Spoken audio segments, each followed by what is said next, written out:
Thank you, Brother Dan. It's lovely to be with you all this evening as we look back at 2013, and maybe with Bible in hand, we'll also look forward into 2014 and beyond as well. Obviously, we can only do that with Bible in hand. One of the things I wanted to just begin by talking about isn't necessarily looking at 2013 just to start with. I want to talk to you just for a few minutes about the one thing, the one ingredient that we need to have in our lives to please the Lord God. And that, of course, is faith. It is absolutely impossible for us as human beings to please God if we don't have that fundamental ingredient in our lives, which is faith. And faith, of course, is believing in something that we just can't see. And we can't see God, and we can't hear God, and we can't touch God, and neither can we do any of those things with Jesus or the angels. And there could be many people in this world who say, what are you doing this evening? Why do you worship something that you can't see? You know, it's a fairy story. These are the sorts of things that people outside would say you can't see, so therefore, why do you believe? And you know something? God understands that dilemma, and he understands it, and therefore what he's done is given us evidence that even though he has hidden himself away from us, and I believe that's exactly what he has done deliberately, it's another subject, but he's hidden himself away so that we cannot see him, but he therefore knows he has to give us evidence that he does exist. And I believe there are three pillars of evidence that God has given us to prove to us that there is something there, even though we can't see him. And the three pillars of evidence, as far as I see it, you might see it differently, but these are the three pillars as far as I see it. The first pillar is to do with creation. So when we look about us, and when we see the design of things and how things are made, and how everything seems to operate together as a fantastic machine, and when we look into the stars of the heavens, and when we look into the atoms on the earth, wherever we look, there is the most ingenious and wonderful design. That is evident, surely, that God exists. If you took a couple of frogs and left them hopping around and let a few billion years pass on this earth, I'm telling you now, there'll be nothing other than lots and lots of frogs in a few billion years' time. What you will not have are human beings wandering around that have developed from those frogs. But that's precisely what evolution would tell you, that a frog will turn into a prince. And it's a fairy story there, and it just would not happen. And therefore, where did all this come? There's a creator. So God has designed things in such an incredible way to prove to us that there is a creator. Which is why even without a Bible, there are many people around this earth that recognize and worship something greater than themselves. So there's the first pillar. The second pillar, of course, is the scriptures themselves. How could around 40 different people from different nations speaking different languages over a period of 1,500 years possibly write any coherent message? It's impossible. And not just, the Bible isn't just a coherent message. The intricacies, those of us who delve into it regularly and read it and look at it in its fine detail, see the amazing links that are there, buried deep within the scriptures. The golden threads that run through it. It's a most amazing pillar of evidence. But that still wasn't enough for God to give us evidence, because there's a final pillar. And for me, what it does, the final pillar joins together the physical world and God's scriptural word. And that is prophecy. So God has given us evidence by saying within his word things that are going to happen upon this earth. Not to be clever, but just purely to tell those who are looking where we are on his timeline. But God also knows that these three pillars together strengthen faith. In other words, if we stripped out prophecy out of the Bible, I mean, God could have written his word, couldn't he, without any prophecy whatsoever. He could have done. But I believe that would greatly weaken people's faith overall. And I believe God knows that and knew that it was part of the evidence that he was giving us of his existence. So what I'm saying to you is, prophecy isn't some sort of bit on the side of your religious life. Oh yeah, somebody likes prophecy, somebody doesn't. I like this and I don't. It is a real strong part of what creates faith. It binds the physical and the scriptural word together, and we can see God's hand working in the earth. And the main objective of tonight isn't just to be fascinated about things that are happening on the earth.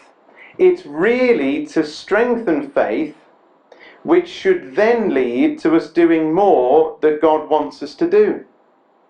I mean, if you think about it, somebody with zero faith, how likely are they to do the things that God wants them to do? Somebody, let's take the example of Jesus, who had 100% faith in God and his Father and trusted in him entirely. How likely was Jesus to do exactly what God wanted him to do? Well, of course, there's the example. So if we can, by looking at these things over the last year, move our faith up just a degree or two, a notch or two, that has got to be good. And hopefully then we go from here with lives a bit more in perspective, and actually we are more willing to trust in God and to do those things that he's asking us to do. So this isn't some academic exercise, is what I'm trying to say. It should impact us on our lives so that we go and live differently and believe in a greater sense those things, believe in God in a greater to a greater extent. I think many of us now, who uses some sort of GPS in here? Anybody use GPS? So we've got, like apart from John there, we've got most people, half the audience like using GPS. And we get used to using GPS. We get used to getting our satellite navigation, putting in the postcode, and we arrive at our destination. But do you know something? We need spiritual GPS as well, and I'm talking about God's prophetic signs, because that's our GPS. Just as the satellite directs my car, so God in the heavens is directing things on this world, and we know what is going on. We know the lefts and the rights and what happens at a roundabout and where to go. This directs us. So we need to use spiritual GPS. We need to use God's word, and that is what we're going to do right now. Now, normally what I do at this point is look at the events that I thought were interesting in 2013, and then at the end we sort of look at the scriptures. But we're going to do it the other way around. We're going to look at the scriptures, because this is the right way around, really, isn't it? We look at the scriptures, and then once we've looked at the scriptures, we'll go then and see what's been going on. Does that sort of make sense? Even more so, I think, at this time, because there are a number of things that could potentially trip us up that are happening in the world that perhaps take us by surprise, sort of agreements between people that we wouldn't expect, agreements between them, friendships suddenly created that we wouldn't expect friendships between, Putin suddenly releasing his arch enemies from prison, things that don't actually sort of totally line up with what we might have expected. So we need to have Bible in hand at times like these. Now, if I was going to say to you, okay, we're going to look at some scriptures now, I don't know whether to do this. Can I ask you a question and you give me a reply? Should we try that? Let's try this. Okay, we're going to try this. So what I want you to do is tell me key latter day or time of the end prophecies. Give me some books and chapters, passages. Chuck some at me now, if you would, that aren't sort of sort of obscure ones, key ones. So go and read this, because this is telling you about things that would be happening at the time of the end. Where would you tell me to go and look? Jerusalem, the virgins and stone. Yes. So Zechariah chapter 14, chapter 12, 2:14, there's obviously elements there, yes? 2 Timothy 3. 2 Timothy 3, so all about the last days and perilous times and so on, yes? Daniel 11 and 12. Daniel 11 and 12, absolutely. We've got the absolute phrase there, at the time of the end, and all those things that are going to happen. So from verse 36 right the way through to the end of the chapter, absolutely key. Any others? Psalm 2. Psalm 2, so absolutely. So there's the nations there raging against God, God looking down and saying, actually I'm laughing at what you're doing, and I'm going to establish and anoint my king upon the mountain of Zion. Absolutely. Any chapters in Revelation? Yeah. Chapter 11, 17. chapter 17, obviously chapter 16 because of the Armageddon, and so we go on. I wonder how long we would actually talk together until we came to the chapters that we're going to quickly look at. Because the chapters that we're going to look at, I don't think are necessarily at the front of our minds from a prophetical point of view, from a last days point of view. And the chapters that I'm talking about concern 10 tribulations. 10 tribulations that affect 10 different nations on this earth, and all of them are to do with the last days as well as having ancient fulfillment. They're the most remarkable latter-day prophecies in the Bible that are playing out right now before us. And the chapters that I'm talking about begin in Isaiah chapter 13, and chapter 14, 15, 16, 17, 18, 19, 20, 21, 22, 23, and conclude with the climax in 24. And you realise very little is written about these chapters, and very little at all in terms of a latter-day scenario. But I want us to just consider these together just for a few minutes. Now, I've called them 10 tribulations. Just come and have a look at Isaiah. I call them tribulations. Of course, in the AB, they're called burdens. But when you look at that word burden, Strong's actually says it means something of a calamitous or disastrous nature, a source of great worry, stress and grief. And in essence, it's a very similar word to the word that Jesus would have used in the New Testament times when he says there will be great tribulation, such as was not since the beginning of the world, no nor ever shall be. These are great tribulations. And I believe that they are specifically talking, there's 10 of them when you go through, there are 10 burdens in these specific chapters within Isaiah. And they involve physical nations on this planet. And I'm going to prove to you that they are to do with the last days as well as having an original fulfillment in the time that they were written. But that comes as no surprise, does it? How many prophecies were written with an initial fulfillment in the days of the prophet, so you knew he was a prophet, but had a much greater fulfillment in the longer term as well? Well, I can think of many, many, many that fulfill that. Now, come and have a look at Isaiah 13. So this is the beginning of the burdens, the beginning of these 10 tribulations. And this very first one comes upon Babylon. And we say, well, Babylon, that was an ancient nation of 586 BC. Surely that's nothing to do with now. But it's everything to do with now. And here's the proof that it is to do with now, not only in ancient times. Have a look at verse 8. This chapter is packed full of latter-day phrases that you'll recognise instantly, that are quoted in latter-day context in many of the chapters that you've already told me, one of which wasn't, of course, Ezekiel 38, which I thought you might have mentioned. Anyway, here's Isaiah 13, verse 8. And they shall be afraid, pangs and sorrow shall take hold of them. They shall be in pain as a woman that travaileth, a woman in labour pains.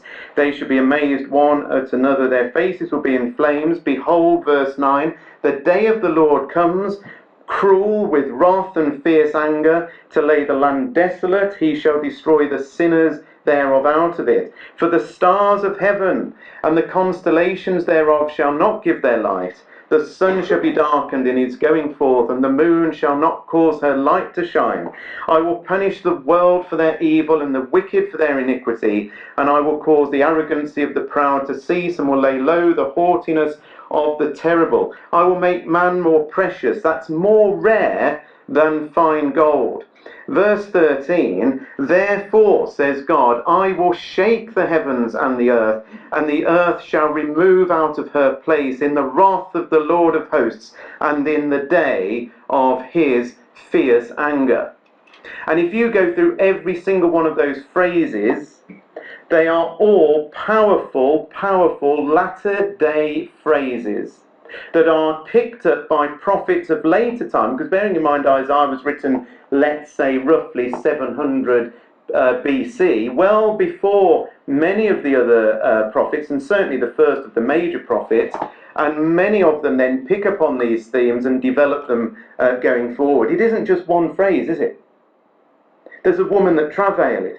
There's the day of the Lord. There's destroying the sinners. There's the stars and the sun, moon and stars going dark and punishing the world for their evil and shaking the heavens and the earth removing out of its place.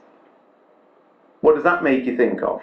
Which chapter makes you think of the earth being shaken and removed out of its place? Well, I would go to probably Ezekiel 38 and the last few verses that talk about every wall falling to the ground and the great shaking, and maybe other chapters as well, like Zechariah 14. So I believe that this is the beginning of these 10 burdens. And the very last chapter, so if you come across the last of this section, if you like, is in Isaiah 24. So this now concludes it. So we start off with these very powerful statements, and it's all concluded in chapter 24. So there's no mention of burdens here, but it's the conclusion of it all. Now look at these words. My AV version has a sort of a heading here which says God's judgment on the whole earth. Behold, the Lord maketh the earth empty, he maketh it waste, he turns it upside down, and scatters abroad the inhabitants thereof. It shall be as with the people, so with the priest, as with the servant, so with his master, as with the maid, so with her mistress, as with the buyer, so with the seller, as with the lender, so as with the borrower, as with the taker of usury or interest, so with the giver of usury to him. The land will be utterly emptied, utterly spoiled, for the Lord has spoken this word. The earth mourneth and fadeth away, the world languisheth and fadeth away, the haughty people of the earth do languish. The earth is defiled under the inhabitants thereof, because they have transgressed the laws, changed the ordinance, broken the everlasting covenant. Therefore hath the curse devoured the earth, and they that are therein are desolate. Therefore the inhabitants of the earth are burned, and few men are left, as rare as gold. It's incredible, isn't it? And these 10 chapters with these 10 tribulations that lie between Isaiah 13 and this Isaiah 24 are the most astounding events that are playing out on your TV screens right now. So what have we got then? Well, there's a number of... we start off with the burden of Babylon. This is nothing to do with spiritual Babylon. This is nothing to do with Rome. This is all to do with the physical nation, because all of them are to do with physical nations. None of them are spiritual nations. They're all real nations. So when we read about the burden of Babylon, this is talking about what we would call modern-day Iraq. When we read in chapters 15 and 16 about the burden of Moab, we're reading there about what we would now call, I believe, Jordan. When we read about the burden of Damascus, we're reading there about the burden of Syria and specific things that will happen in Syria. In chapter 18, when we read about the burden of Ethiopia, we're not really actually reading about modern-day Ethiopia. We're reading about the country that we would today call the Sudan. But more of that in just a minute. The burden of Egypt, well, that's a nice straightforward one, because Egypt is still Egypt. The burden of the desert of the sea, we're going to have a quick look at that one, because the burden of the desert of the sea doesn't actually tell us where, but actually there's a few names that are given straight after that, one of which is Elam and the other which is the Medes. And I'll show you exactly where Elam is, and I'll show you exactly where the Medes lived in just a moment, but you can see the clue there because I've put Iran, because that's exactly where Elam and the Medes were. The burden of Dumah is to do with Edom, which is southern Jordan. Now, interestingly, there's only 2 verses out of all of this huge section to do with that, but again, it's another burden. There's the burden of Arabia, which is the what we would now know, I think, as Saudi Arabia. There's the burden of the Valley of Vision, which is the burden of Jerusalem, that's in chapter 22. And finally, we've got the burden of Tyre in chapter 23, which is physical Tyre, but that chapter remarkably goes on and shows that latter-day Tyre moved to this country. And so it's not only to do with Lebanon, there is also this country amazingly involved in these 10 burdens as well. So let's just have a look at some of these, if you would. In terms of Babylon, I'm not touching on that. If you want to have a look at what I believe Isaiah 13 and 14 are all about, there's I've uploaded a YouTube clip that lasts for about an hour that goes into that in every single verse and a huge amount of detail that shows how all of the events in Iraq recently have played out to the actual letter, including things that have happened with Saddam Hussein. But let's just flick over and look at some others. So in chapter 17, there's this burden of Damascus.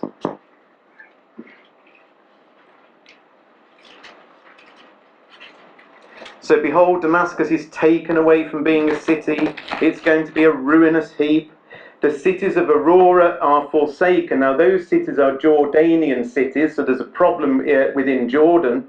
At the same time that Damascus is ceasing to be a city. Brothers and sisters, Damascus has never failed, never ceased to be a city. Its claim is to be the oldest inhabited city on the earth. It will cease to be a city. At the same time, in verse 3, the fortress will cease from Ephraim, that's to do with northern Israel, and the kingdom from Damascus. So there's a great failing of the nation of Syria. When? All of this is in the context of the time of the end, when the earth is shaken, when God is judging the world. Have a look at chapter 18. Now this is a very interesting chapter that took me quite a long time to try and get my head around this, because the AV isn't a brilliant translation. In fact, they even give you a clue it's not a brilliant translation, because in your central margin, do you notice that there's lots of words? It almost means that they've sort of struggled themselves to actually write down exactly what this was meaning in the original Hebrew. So they've put extra definitions down the central margin. Do you see that? I just want to cover this. My chapter's headed up Ethiopia. I've crossed that out and put Sudan. Here's why. So in the original, the word Ethiopia is the word Cush. It isn't the word Ethiopia. I'm sure you're aware of that. So the original word in the Hebrew is Cush. And here is the territory marked on there of ancient Cush. It's nowhere near Ethiopia down. You see, it's up here. It's just south of Egypt. It's exactly where North Sudan now is. Do you remember just last year, Sudan split into 2 nations? There was, just over 18 months ago, there was one huge nation of Sudan that covered South Sudan, and then it split into 2. And it became, well, it's not even called North Sudan, it's called Sudan and South Sudan. And South Sudan is predominantly Christian, where they're all fighting at the minute on the news, and this area is predominantly Muslim. And it's split exactly like that. And it's this northern area of Sudan which is this passage is talking about. Woe to the land shadowing with wings. That word shadowing means whirring. It's to do with insects flapping their wings. It's the whirring noise that locusts make. Remember that. It's the whirring noise that locusts make. Woe to the land with this whirring with wings. And in the AV it says, which is beyond the rivers of Ethiopia. What that really should say is alongside the rivers of Ethiopia, because that is precisely where the Sudan area is. It's going alongside, it's not beyond, it's alongside those rivers of Ethiopia, which are predominantly talking about the Nile. And look what these people of Sudan do. They send ambassadors. Ah, interesting. So these Sudanese people are sending ambassadors in vessels of bulrushes, that's obviously symbolic, upon the waters, saying, go ye swift messengers to a... Now here's where it gets complicated, because it says, go to a nation scattered and peeled, to a people terrible from their beginning hitherto, a nation meted out, trodden down, whose land the rivers have spoiled. Well, what on earth are we talking about? Who are the Sudanese people going to? Who are these scattered and peeled people? Who are these terrible people? Who's this nation that's meted out and trodden down, whose land the rivers have spoiled? And the thing is, it's very hard from those words I've just read you to actually know what it's talking about. You've actually got to go back to the original, unfortunately, to actually unlock this. And here's how you unlock it. And you can do it if you sort of look in your central margin. But I'm just going to re-explain these few words to you.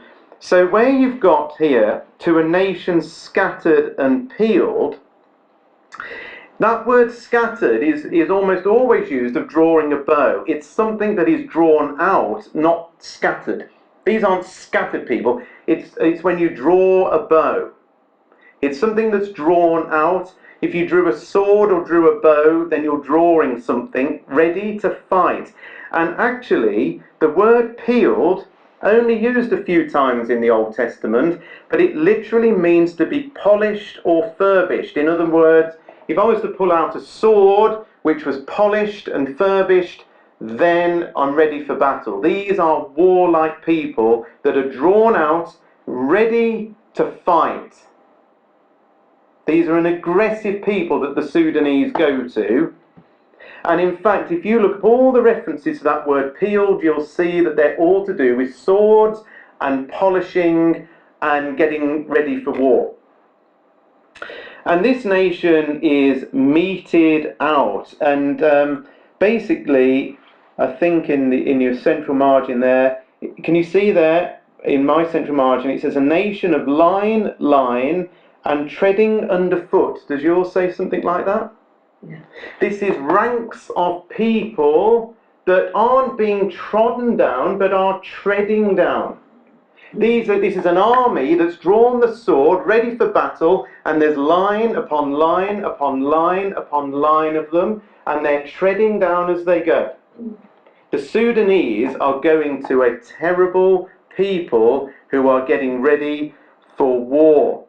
And where it says there that the land whose land the rivers have spoiled, again, it's a bad translation. It isn't the word spoiled, it's actually the word divided. The Hebrew word is to cleave or divide. And therefore, the land that the Sudanese go to is a land that is divided by rivers. Where is this land, I wonder, that the Sudanese go to? Well, in the context of ancient times, it was the Assyrians. In the context of our times, it would be to Iran. So Persian, or even, we might even say, the latter-day Assyrian is Gog himself.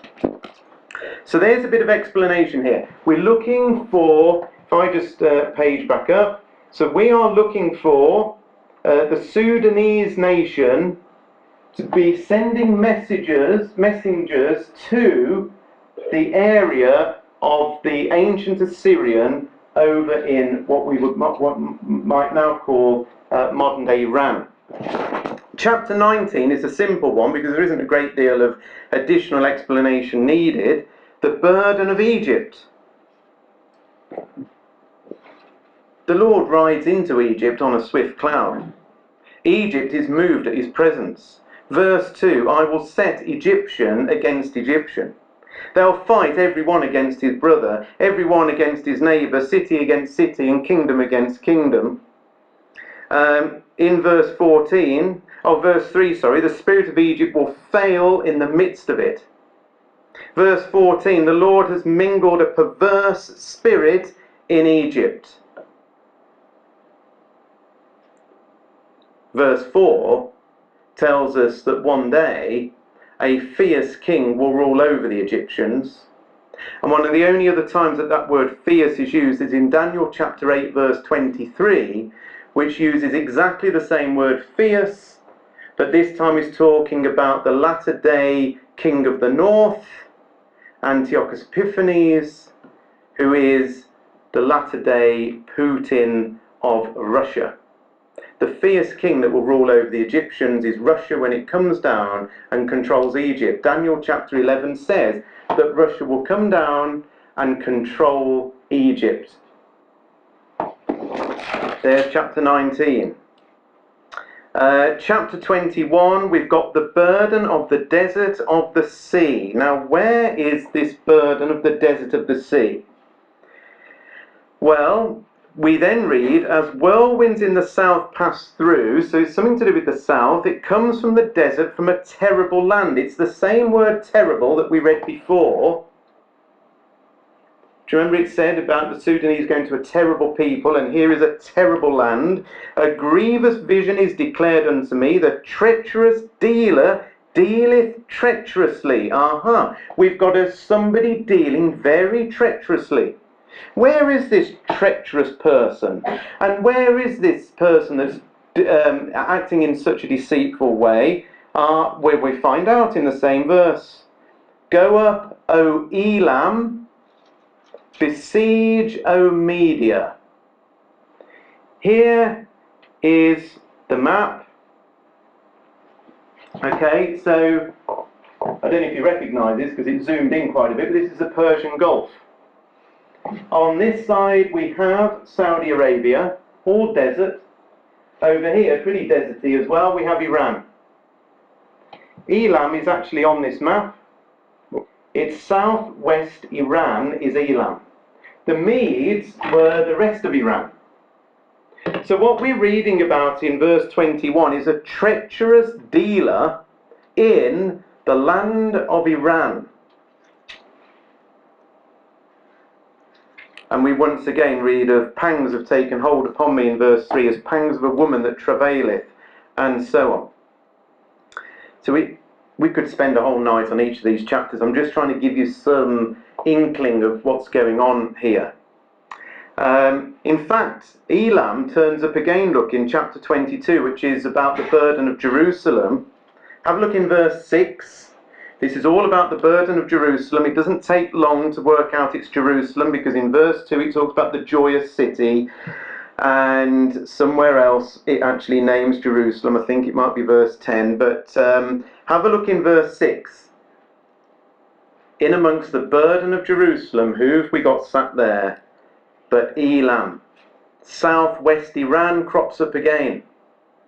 Iran has cropped up throughout these burdens time and time again.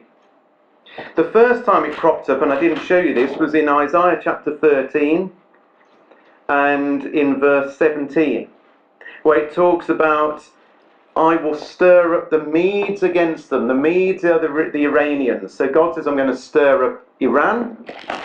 Then we've got in verse chapter 18 that we've already looked at, where the people go to the land where the rivers have divided. That again is to do with Iran. Then we've got chapter 21, go up, O Elam, in verse 2, and O Media. There is Iran again. And here in chapter 22 is Elam bearing the quiver,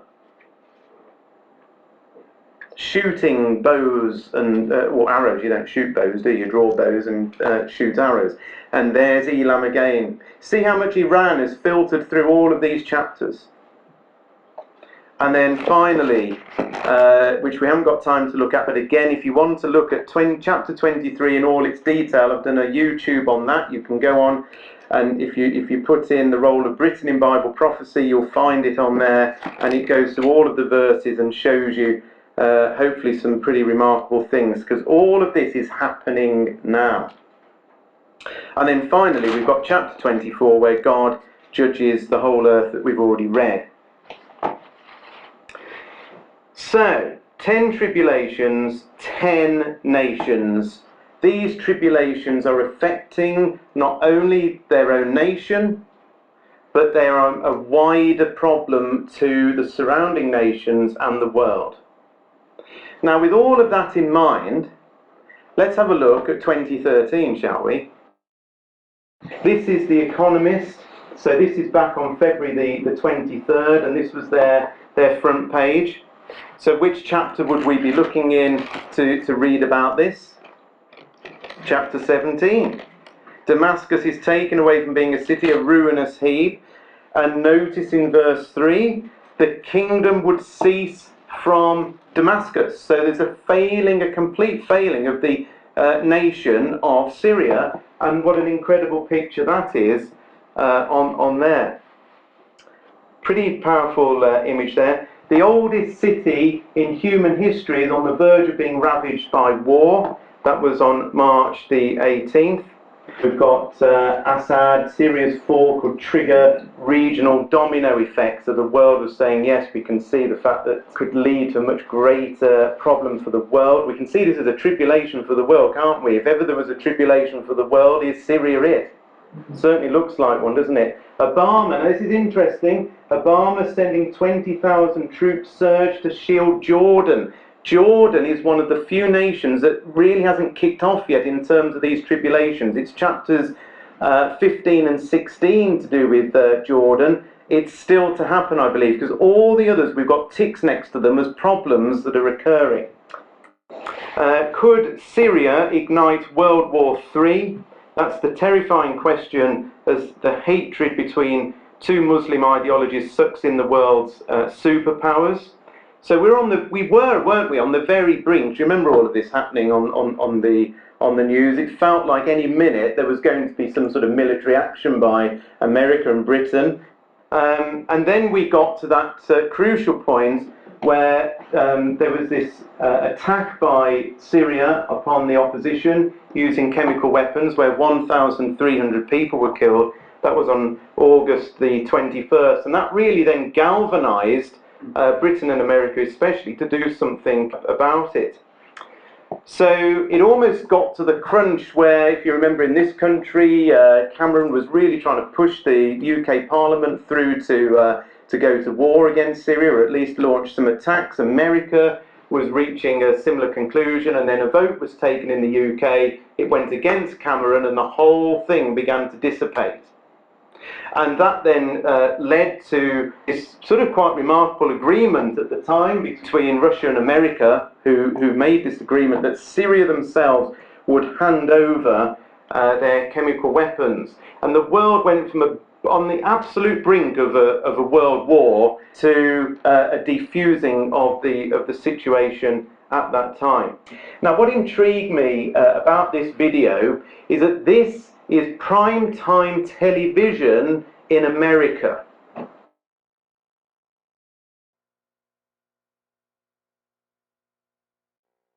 And how about this to think about today? The crisis in Syria may be more than just a current foreign policy problem, with some seeing signs of biblical prophecies of the apocalypse in the events that are unfolding overseas. Passages in the Old Testament even make reference to Damascus falling into ruin, sparking worldwide conflict that some say leads to the coming of the Messiah.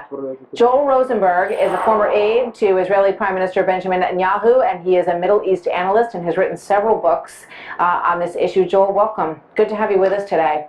Good to be with you, Martha. You know, I think it's very interesting to look at this from that historic biblical perspective, because in many ways, obviously, you know, what you have here is a clash of civilizations in a larger sense, and of Christianity and of radical Islam, and this desire for a caliphate on the part of radical Islamists in that part of the world. So explain to us, take us through Isaiah and what your thinking is on what the Bible says about this.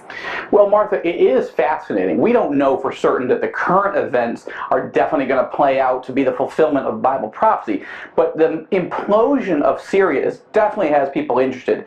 Isaiah 17 and its parallel passage in Jeremiah 49 both describe the absolute destruction, the catastrophic destruction of Damascus at some point in the eschatological future, the end times.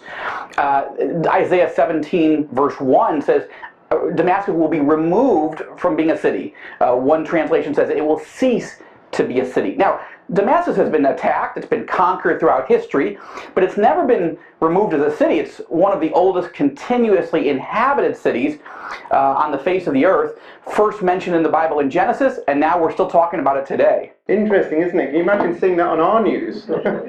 It's like, oh my goodness, it's amazing to just see them talking about it in just such an open, almost wonderful way, really.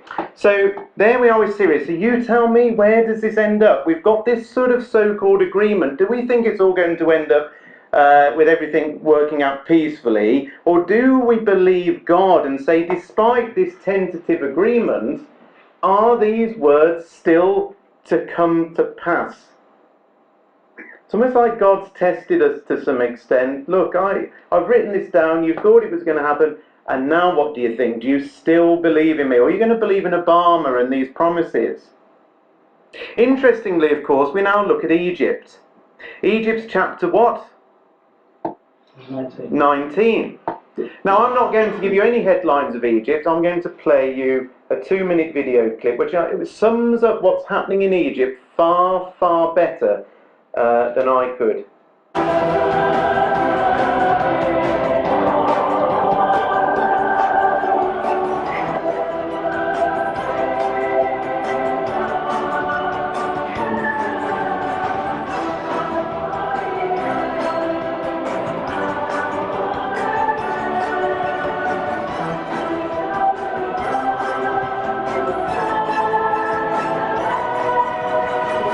Politician and former presidential candidate is among the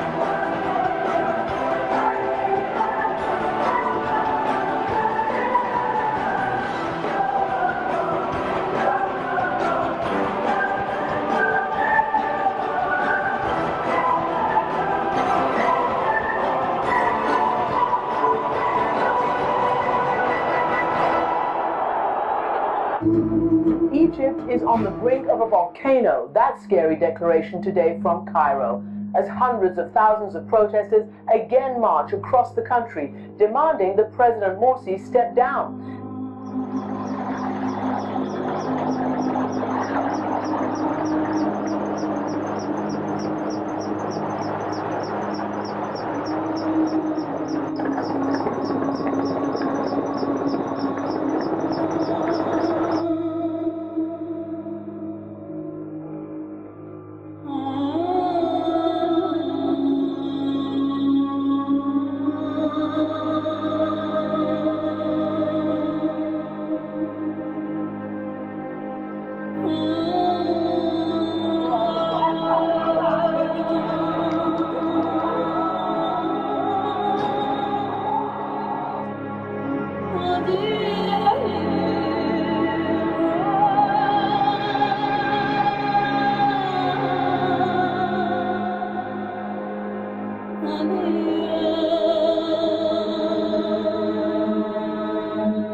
And so it goes on.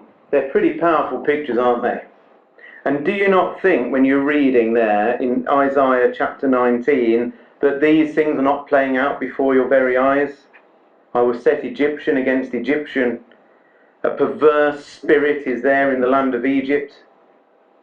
It's there and it's happening. These tribulations are happening in front of our very eyes. It's very interesting, you know, when you actually work out why all of this is happening now. It all was sparked, you realise, by a speech by President Obama in Egypt, where he promised the people democracy and promised them freedom. A year before the uprisings began, he inspired the people on the streets to take matters into their own hand, and within 12 months Mubarak had gone.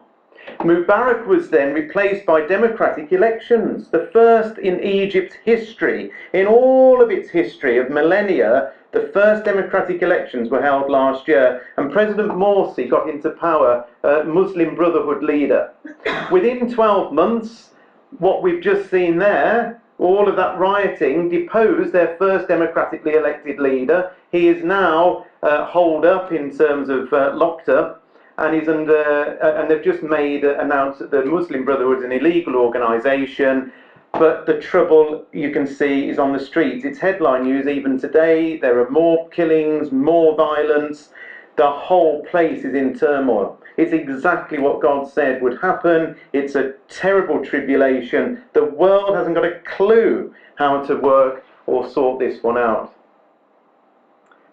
So we now come and we'll just look at Russia, some of the headlines here. If I was summing up Russia in 2013, I would sum it up like this: preparing for war. So look at these headlines and you make your own mind up. So January the 2nd last year, Russia to hold large-scale Mediterranean Black Sea naval drills. Moscow conducts large-scale nuclear attack drill. In fact, in 2013, it did one in March and it did another one in October. Two surprise nuclear attack drills by Russia. These weren't just a few ships or a few people. There were thousands of people involved, and America made quite a lot of comments about that when they did it. It certainly alarmed them, because normally you notify that you're going to do them, and Russia never did. Russia stages massive surprise war games on the Black Sea. That was March the 28th. And here's an interesting one. Turkey becomes partner of China, Russia-led security bloc.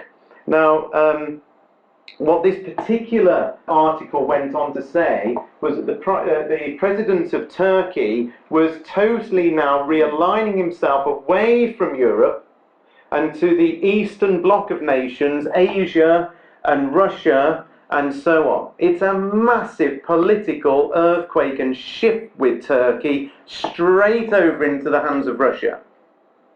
Now that really is quite an amazing turnaround of events, it has to be said. Listen to this. This is Turkish Foreign Minister. This is what he said.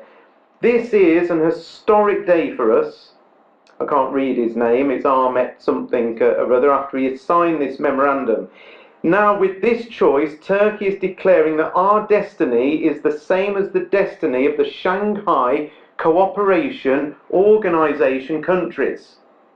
Our destiny is with them, he announces. Now guess who the Shanghai Cooperation Organization, what nations make that up? China and Russia are the two leaders of that.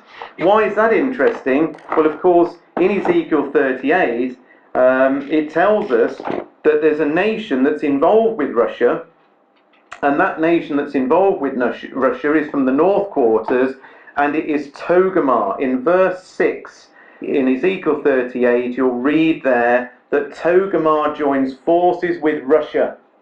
What an incredible thing, because it wasn't that long ago when Turkey was on side with Israel, was friendly with Israel, and it was the last country you might have imagined to have been against Israel. And suddenly, it isn't suddenly, it's happened over a few years, but it's now reached that stage where they made a public declaration to turn to Russia.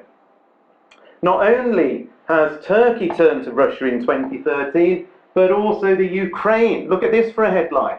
Historic defeat for Europe as Ukraine returns to Kremlin control. Isn't that amazing? I'll tell you why that's amazing, is because again in Ezekiel 38, we read there that Gog, who was a real and historical person, the leader of the Scythians, actually is of the land of Magog. And Magog, I don't believe, has anything to do with Germany. I believe Magog is exactly the place where Magog used to be, which is pretty much covering southern Russia and a good part of the land of the Ukraine. And therefore, with the Ukraine coming back under Kremlin control, Magog is now completely under Gog's influence. He sees it like that. Putin sees it as it's his satellite that needs to come back under his control. It's a very significant event, and Europe, as you saw in the headlines, probably as you watched those things happening just back in November, it's only about a month ago, Europe was extremely frustrated. Putin used his huge gas reserves to cajole Ukraine in, and gave them a massive discount on the price that they had to pay as the prize for coming in. Missile deployment signals a more assertive Russia. Did you see this just a few days ago, December the 18th? Russia shifted nuclear missiles to the border of Europe, much to the concern of obviously those nations that back up on Eastern Europe. So Russia is preparing. Ezekiel 38 says, prepare for yourself and all the other nations that are going to join forces with you, and get yourself ready. This has been the year, I believe, of Russia getting themselves ready. And lo and behold, Forbes, on its yearly Who's the Most Powerful Man in the World, ranked Russian leader Vladimir Putin as the #1 most powerful leader in the world, with, guess who's #2? Obama.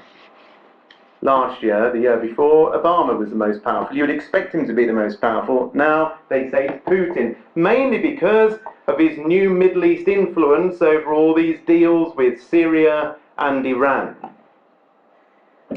I'm not going to say much about this situation, but do you remember there was this shock earthquake in the Vatican when suddenly Pope Benedict steps down?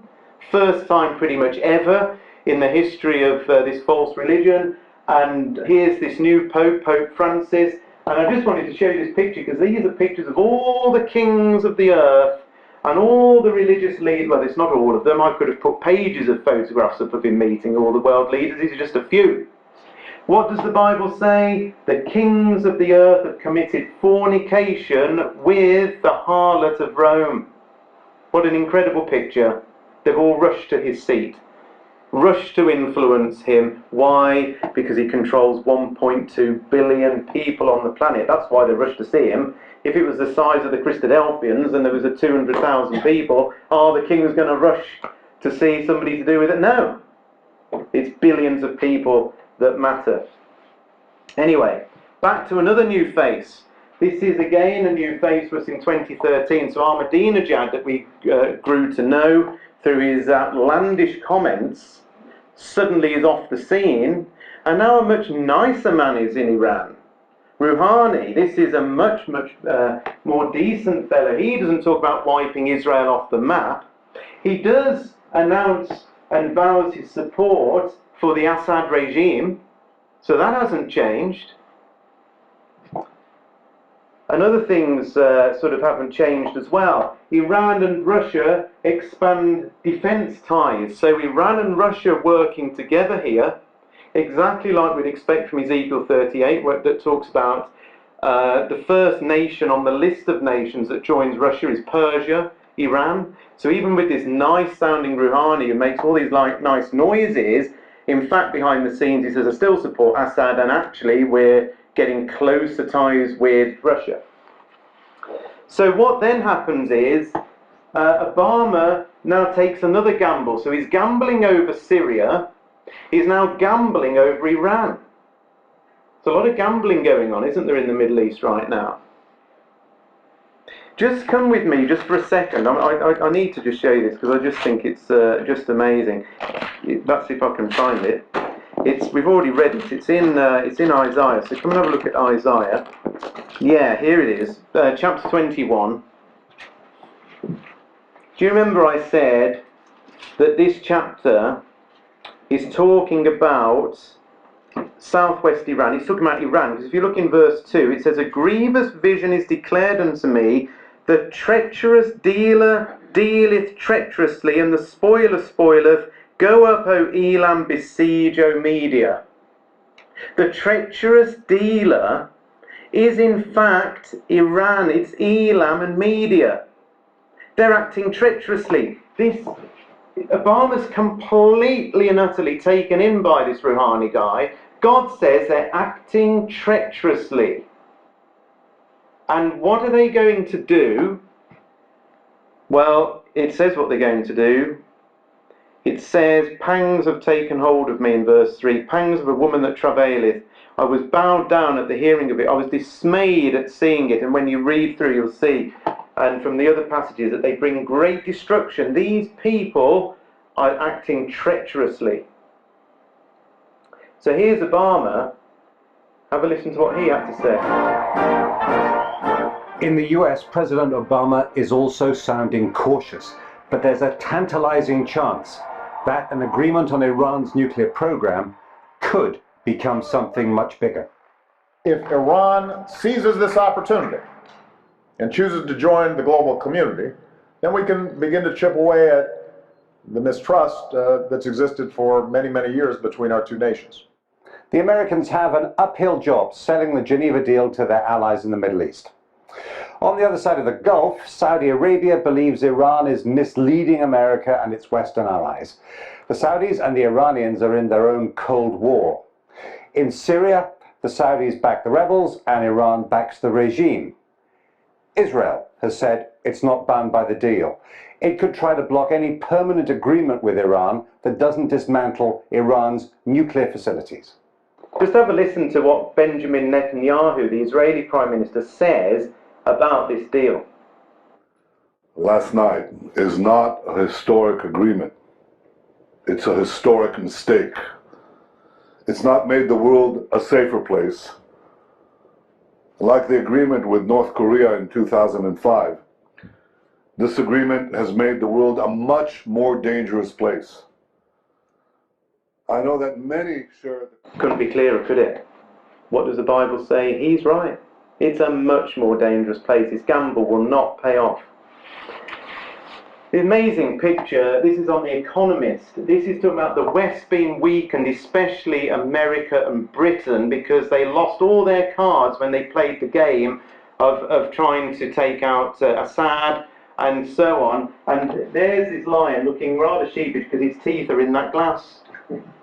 It's remarkable that they've done that, because there's a number of prophecies that talk about the young lions having their teeth broken out so they're not able to go to war as they used to. And that is precisely what that picture is of, though they don't realise they're looking at it from a scriptural point of view. It's the most wonderful picture.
That's where it'll end up.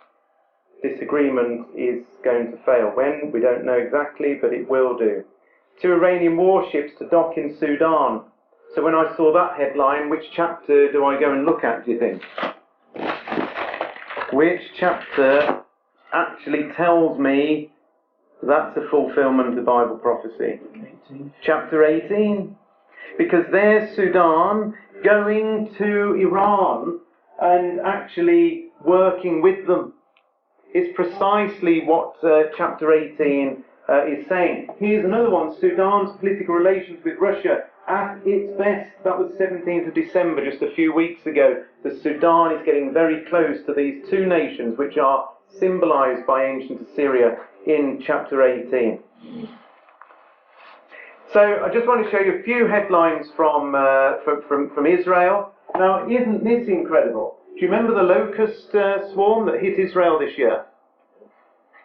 Where did the locust swarm originate? Sudan.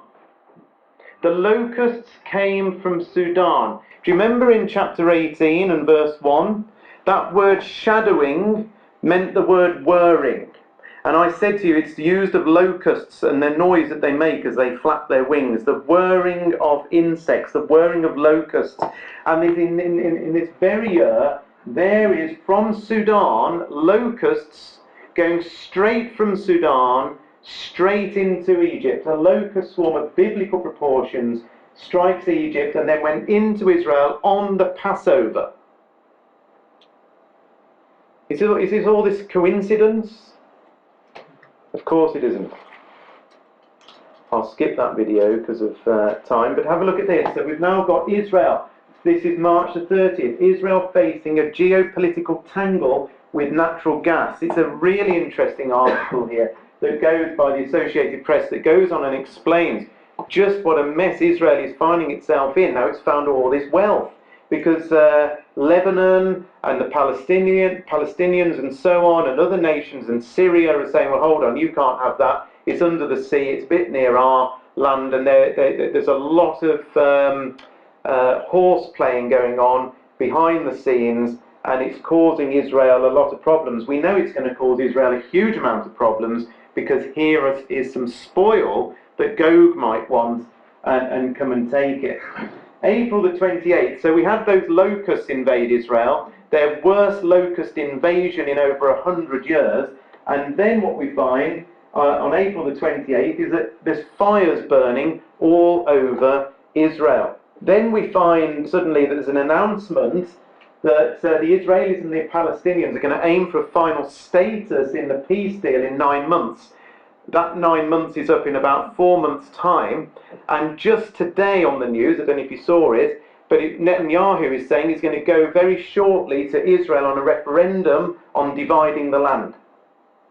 He's going to get a referendum on that because they've just about done a deal. So he's going to try and get the people to back the deal, then he can finalise the small print. We're very close to momentous things happening, I believe, in Israel, because they're really pushing it through. October the 25th, there were 6 earthquakes in Israel. A series of earthquakes leaves Israelis jittery, one after the other, a lot around the Dead Sea area, and the people living around there, after 6 of them over about a week, were getting, as you can imagine, didn't kill anybody, but the ground is shaking. Then we get historic snowstorms spreading havoc and misery across the Middle East. We've gone from fire, we've gone from plague, we've gone from earthquakes, and now we get snowstorms. If God isn't trying to tell us all, there's something building up here. I don't know what else he would need to do. And finally, we've got Israel is now drilling on the West Bank, exactly the area that they're looking at giving potentially away, where they've discovered 3.5 billion barrels of oil in the West Bank area that they potentially, Kerry's trying to get them to give up. So there we are, lots happening in Israel. I just thought I would perhaps finish with looking at 2 quick things. One is this. This is the greatest storm ever to hit land. It hit the Philippines, if you remember, just a few months ago. But the reason I want to play this to you, because there's an incredible thing that maybe you missed. Because either side of this amazing storm, two events happened. This is nothing to do with global warming. This is everything to do with global warning.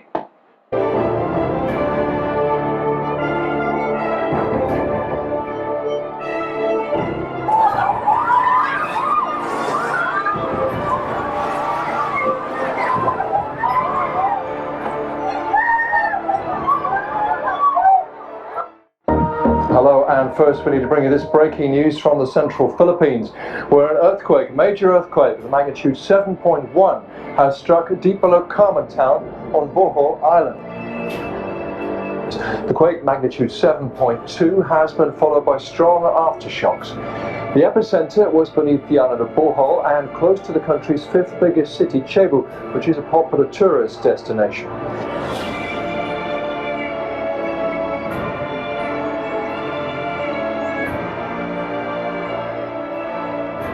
Tonight, the most powerful storm on the planet this year has slammed directly into the Philippines. Some forecasters are saying Typhoon Haiyan, it's actually a super typhoon, could be the strongest of any storm of its type at landfall ever. They are warning of widespread devastation, a significant loss of life, maximum sustained winds of 195, gusts to 235 miles an hour. Waves offshore have been measured at 50 feet. This storm is about 500 miles wide, nearly reaching the capital city of Manila.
They're amazing pictures, aren't they? This isn't a coincidence. All of these things are happening, and it's not just that, was it? We had this enormous meteor that exploded over Russia. We had asteroids on the same day passing unexpectedly close to the Earth, very unusual. These are not events that are random. God is behind all of these things. They're great signs and wonders. I'm just going to conclude with this amazing video. It lasts about 2 minutes, if you can bear with it. Have any of you seen this about the 4 blood moons that are fast approaching? Heard about it. It is very fascinating. Next year and the year after, there are consecutive blood moons. This is a lunar eclipse of the moon where the moon goes red.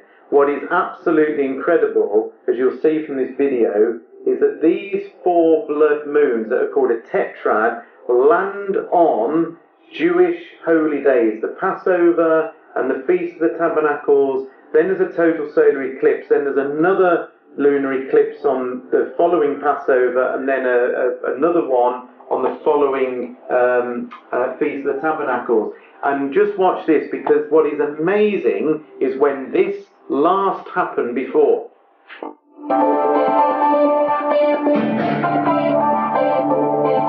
Hello and welcome to another segment of the Spirited Debate. I'm Lauren Green, Chief Religion Correspondent for Fox News Channel.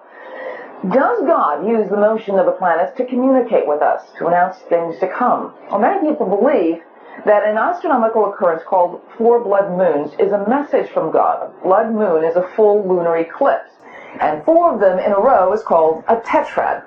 When they've occurred on the Jewish high holy days, it's coincided with major historical events, like the Six-Day War in 1967.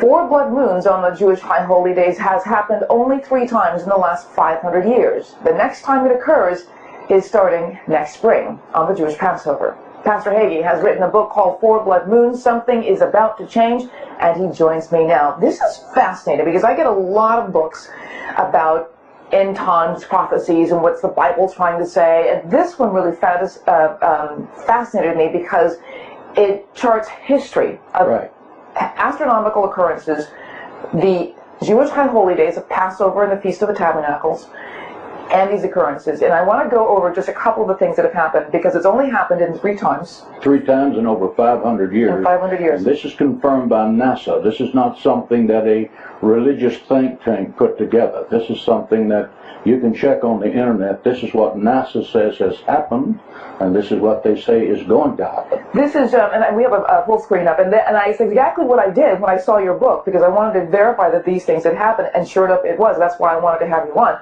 4 blood moons have occurred in 1493-94, fall of Spain. The Jews expelled from them, and Columbus discovers America, what the Bible calls it the infant nation. Right. 1949 to 1950, it follows Israel being declared a nation. State.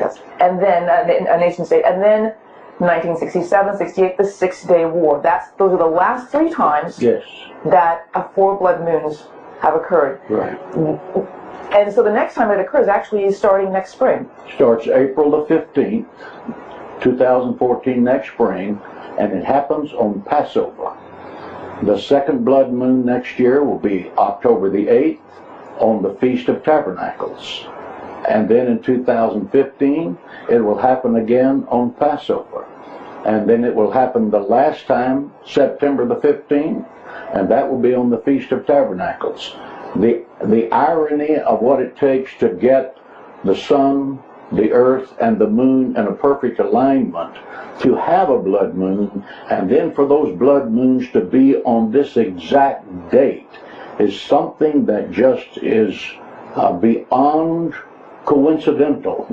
The Bible very clearly says, Joel the 2nd chapter says, the day of the Lord will be as when the sun refuses to shine. The significant thing is that between these 4 blood moons will be a total solar eclipse, and the moon will be turned to blood. That is exactly repeated in Acts the 2nd chapter.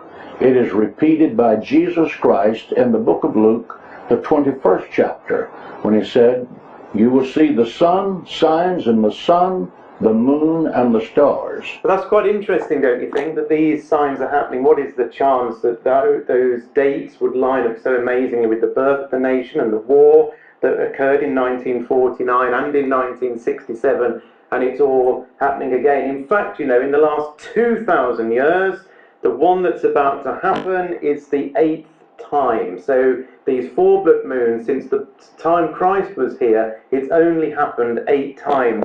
The next time it will happen is hundreds of years in the future. So we don't know for certain, do we, exactly what the sign means. Rabbis will tell you that a blood moon is to do with judgment upon Israel, whereas an eclipse is to do with a judgment upon the Gentiles. I don't know where quite that all comes from, but that's what they say.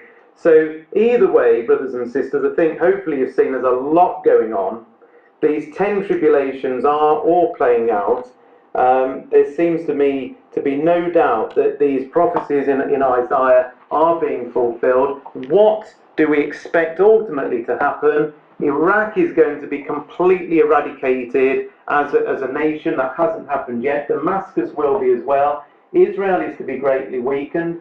Egypt will continue to fight against each other and eventually be ruled over by the fierce Russian leader. The Sudan is going to remain anti-Israel and will send ambassadors and build relationships with Iran and Russia.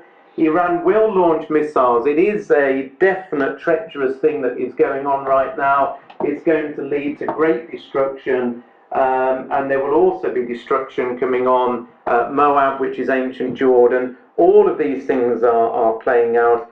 We don't know the day the Lord will return, but I believe with all these things happening, we could be on the brink of this happening at any time.